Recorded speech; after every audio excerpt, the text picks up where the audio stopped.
Hello students, in the SSLC Biology first chapter protein synthesis in the part chance questions discuss protein synthesis in the part main type of questions expect first one describe the protein synthesis by gene. That is gene in protein നിർമ്മാണ പ്രക്രിയ വിശദീകരിക്കുക എന്നായിരിക്കും. അപ്പോൾ ഇതിൽ main ആയിട്ട് നമ്മൾ include ചെയ്യേണ്ട points എന്ന് പറയുന്നത് പ്രോട്ടീൻ സിന്തസിസ് എന്ന് പറയുന്നത് 2 സ്റ്റെപ്പ് പ്രോസസ് ആണെന്ന് നമുക്കറിയാം. സോ ഫസ്റ്റ് സ്റ്റെപ്പ് എന്ന് പറയുന്നത് ട്രാൻസ്ക്രിപ്ഷൻ ആണ്, സെക്കൻഡ് സ്റ്റെപ്പ് എന്ന് പറയുന്നത് ട്രാൻസ്ലേഷൻ ആണ്. സോ ഫസ്റ്റ് ട്രാൻസ്ക്രിപ്ഷൻ എഴുതാം, എന്നിട്ട് ട്രാൻസ്ക്രിപ്ഷനിൽ എന്തൊക്കെ പോയിന്റ്സ് ഇൻക്ലൂഡ് ചെയ്യണമെന്ന് വെച്ചാൽ അവിടെയാണ് mRNAs ഫോം ചെയ്യുന്നത്. mRNA means message RNAs and mRNAs is formed from the DNA with the help of various enzymes. And this mRNAs carries the message for protein synthesis to ribosomes. And this step takes place in the nucleus. Then second step is translation.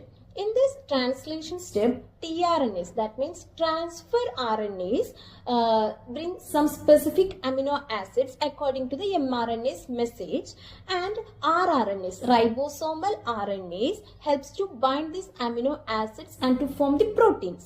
ഇത്രയും കാര്യങ്ങളാണ് നമ്മൾ what is protein synthesis or explain the protein synthesis എന്നുള്ള ക്വസ്റ്റ്യനിൽ ഇത്രയും points വേണം നമ്മൾ include ചെയ്യാൻ വേണ്ടിയിട്ട്.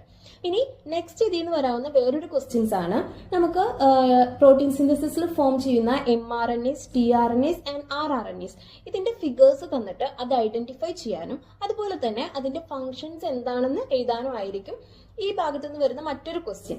ദെൻ സബ് ക്വസ്റ്റ്യൻ ആയിട്ട് ചോദിക്കാൻ ചാൻസ് ഉള്ള വേറൊരു ക്വസ്റ്റ്യൻ ആണ് ഇവിടെ നമ്മൾ പ്രൊഡ്യൂസ് ചെയ്യുന്ന പ്രോട്ടീന്റെ മെയിൻ ഫങ്ഷൻസ് എന്താണ്, ഒരു ഓർഗാനിസത്തിൽ പ്രോട്ടീന്റെ ഫങ്ഷൻസ് എന്തൊക്കെയാണ് വരുന്നത് എന്നാണ്. അപ്പോൾ ഒരു ലിവിങ് ഓർഗാനിസത്തിൽ പ്രോട്ടീൻസിന്റെ ഫങ്ഷൻസ് എന്തൊക്കെയാണ്?